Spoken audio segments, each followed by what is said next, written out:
Well, it's Tuesday morning, and I can finally convince Summer to get up there and put her head through the thing. They've had 2 days out on pasture. Yeah, so we'll see how she does today. Last night I did her first. No, I did her last. And it's just like, Summer. Why? Why does she have to be such a butthead? She can be trouble. There we go. Alrighty. So I was listening to a Convention of States podcast. I don't know if any of you know about a Convention of States. So, in Article 5 of the Constitution, it was determined that 32 states can call a Convention of States. And I'm going to paraphrase it, so you'll have to look it up. Or do a Convention of States and look what's going on in your state. So what it is they have to propose, this is an amendment one. That's been done before, but it's never been for amendments. And this one has 3 amendments it's proposing. So once you propose, it's like, unlike the way government's going now with the bills that Congress passes where, they kick it back and everybody adds their crap into it and then they put it up again and they vote on it and they kick it back and then they add their crap to it and they propose it again. It's not like that. These are the only 3 things that can be done. The one thing they're talking about is a balanced budget, which anyone who's had to pay off credit cards knows that you need to not have a bunch of money on credit. The second one is term limits for all of government. So all those lifelong staffers who run everything in Washington, D.C., and I've heard that's where the real power is, are those staffers who've been there for 30 years. It doesn't matter whose place they take. They're a Democratic staffer or a Republican staffer, and they know all the ins and outs. Anyway, term limits for them, and limited power to the federal government. Reminding them that this is a republic. So, I wish that my government class in high school would have been more in depth. I wish it would have been taught in a way that went over what it actually means. Because one of the ladies was just talking, and she's a congressional member, and she's like, well, the last time this was done in the 1800s and things have changed. Yeah, things have changed. A lot of things have changed. I mean, technology, the way people act, a lot of things have changed. However, some of the basic core principles that have kept this country is because we are a republic. When the federal government comes in and says that they're going to control and dictate to states what states do, that's an overreach of their powers. Whether you like it or not, each state has its own self-government inside of the U.S. Constitution. And we did that because we've realized that being a united front is much better than being small divided fronts. So let's put it in terms of, use a metaphor, of a marriage. So let's say California and Idaho. One very red, one very blue. If you're a Californian, you do not want red Idaho telling you what you can and can't do. I understand. Totally different climates. One's landlocked, one's on the coast. One is more urban, one is more rural. One is more conservative, one is more liberal. And the only way that it works for us to be in this marriage is to accept that we're each different. That Californians believe the way Californians believe because that's what they voted in. They voted in those people. And if you don't agree with it, you can run for office. You can propose changes to the law if you're a Californian and you don't agree with what it is. Or you move. There's your options. If you don't agree with the way they're running their state. You're an Idahoan. You should not be telling Californians how to live. If you're a Californian, you should not be telling Idahoans how to live. Unless we have constitutional amendments that discuss these, the reasons we're having these. Say, anti-slavery. Great law.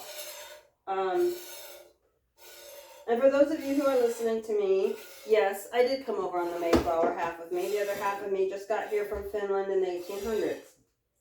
However, my ancestor, John Howland, was an indentured servant who came over on the Mayflower.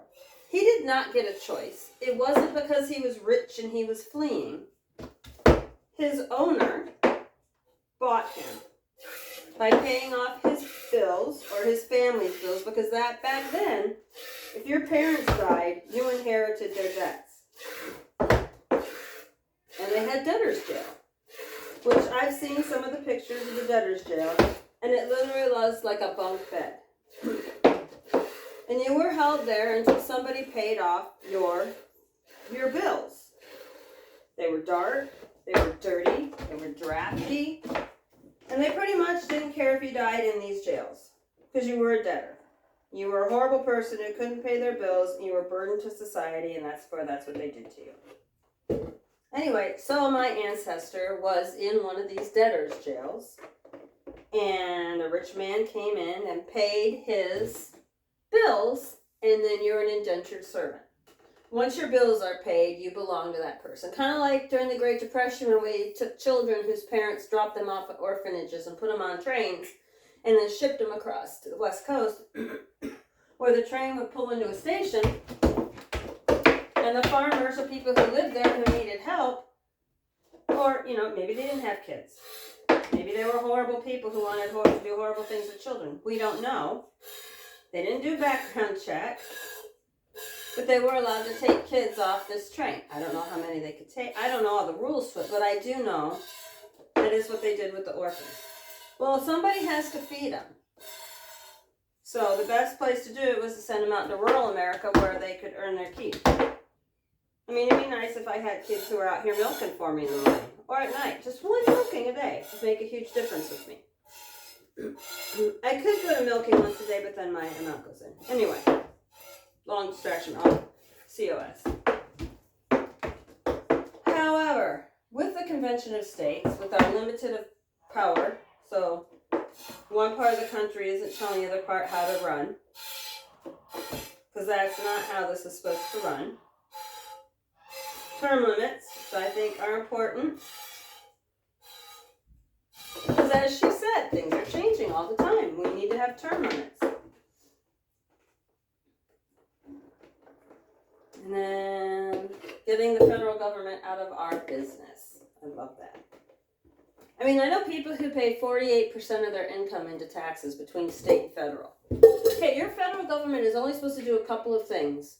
The military and Social Security. Don't get me on Social Security. If you don't pay into it, then you don't get it. That's how I feel. That is not a welfare program that was built in. They have taken money out of every single paycheck I have ever made since the time I was 13. Every single paycheck, they have taken their hunk of money out of it. And they're like, well, we don't know if it's going to be there. That is something you need to fix because you took that money from me. Had I not paid into Social Security, I could have put that money away for myself. Maybe would I have? I don't know. But that's not the point. The point is you took it, you said, we're going to take this so that we can give you money when you're elderly and you can't work. Now you're saying it might not be there. I don't agree to that. And you're going to have a lot of people like me saying, no, I don't think so. However, we have all these people coming in who have never paid taxes. They're not citizens. I'm sorry, if you have a child who needs to be on Social Security for the rest of their life, you need to give up your Social Security and they get yours instead. and you don't get it. That is the way it should work. It is not a free government program. It is something that you have taken money from individuals who work to pull out to give them back to you. I do not think that you should be getting it. However, that is not in the Convention of States. Come on, I'll go get your sister, and then we'll talk more about Convention of States.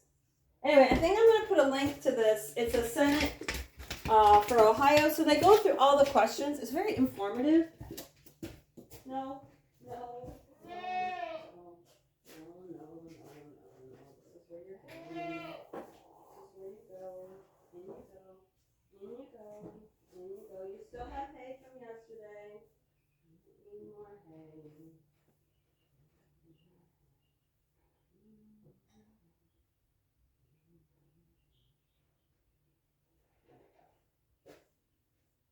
Oh, Autumn, my sweet love. Are you ready? Now we'll bring your baby. Come on.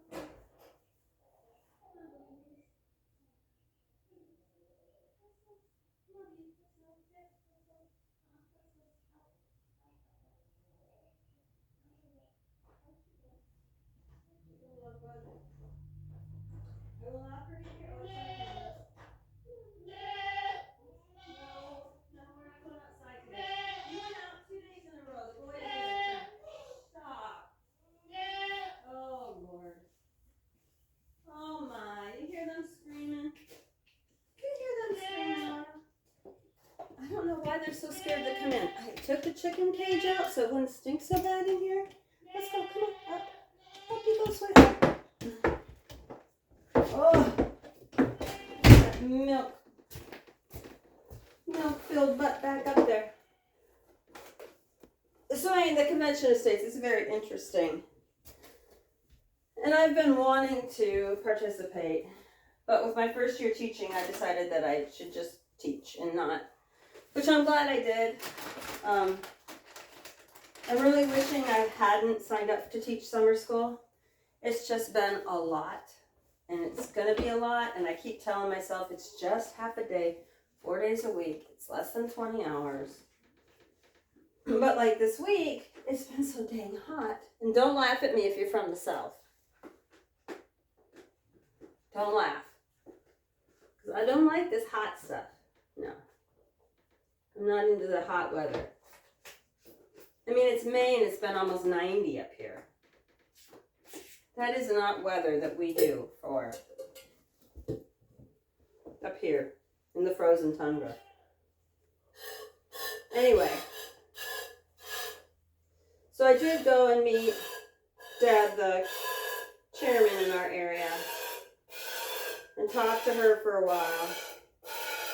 And I will start volunteering because I just think that it is a way for us to heal as a country, that we should all have since man has been arrived, we have always been semi-nomadic, moving to better places for us to be. Rural America will tell you that their children and their grandchildren left to move to the West Coast and the East Coast or the big cities to get good jobs because we've commercialized farming and we have lost our manufacturing, which I can tell you, I'd be assassinated if I were president because they would get rid of me.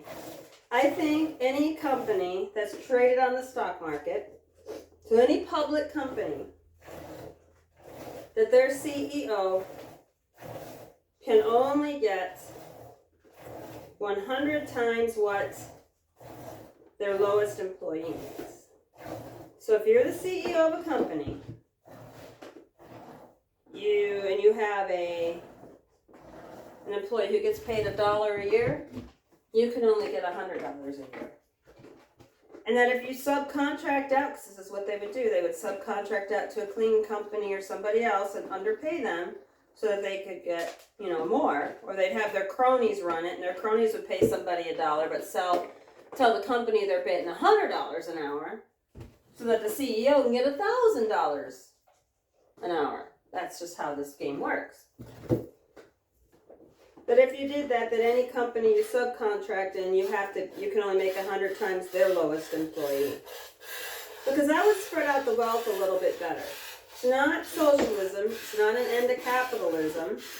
It is just a regulation that we are not going to have a bunch of 1 or 0.5% running everything because they're so rich. They don't need that much money. If you're worth $10 billion, the interest alone on the money in your accounts and stuff, you can't spend it. You'll never spend Bill Gates will never spend all the money he has, barring that the stock market collapses and he loses everything. But he can buy anything he wants. Problem is, he can buy anybody he wants. Not anything, anybody. A lot of people will sell out for money. See how assassinated I'd be?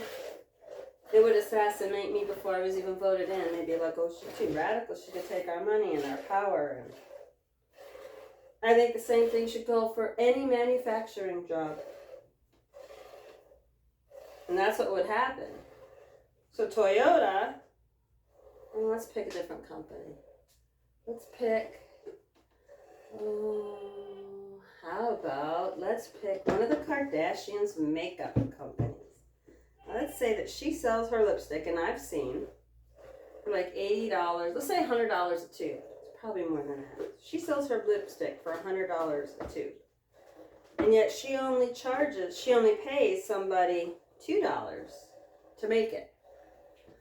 Well, according to that, she'd only be able to charge $20 per lipstick tube. See how that would work? Oh, well, you can't do that. Yeah, you can. People do it all the time. Am I pricing people out? No, I'm actually pricing more people in to be able to buy your stuff. But what I'm doing is I'm not allowing you to become multi-rich off the backs of people. The mining they've got going on for these electric batteries down in the Congo? Or is it the Congo? Anyway, where they have children working online. How about McDonald's? No one talked about that. They did a raid on McDonald's meat company or wherever they cook stuff, and there were children, migrant children working in there. That's why these Democrats, I won't say Democrats. This is why these people want open borders. Because they want to be able to sneak people in. It's like slave labor. Well, who are you going to tell? We'll have ICE deport you. You don't think they can have ICE deport somebody if they don't want them in this country? Please. You're being naive. Anyway, sorry I went political. You really should watch the Convention of States, though. It's very interesting. I'm not saying you have to get involved. I'm just saying it's interesting to realize that they taught me government. They taught me some facts about government, but they didn't teach me the concepts behind our government, if that makes sense. As to why is it a republic and what actually does that mean? And why did our founding fathers want a republic? Exactly because they don't want the states saying you do this, you do that, you do this, you do that. So it's an interesting concept. Didn't mean to get on the Convention of States, but I was just listening to them, so they're on my mind. I just like how she's like, well, things have changed. Yes, some things have changed, but still the basic concept is you don't tell California what to do, and California doesn't tell you what to do. That's the way it should be. California is not Idaho. Idaho is not California. Idaho should not tell California what to do. They'd lose their minds if California tried to tell them what to do. Would you like some melon? I lose my mind when people who don't live anywhere near me try to tell me what to do. They don't know. You don't know what it's like here. Oh, yeah. When you come live here all winter and all year round, then you can have an opinion about this stuff. Until then, on you. Anyway, have a good day. I'm off to work. Bye.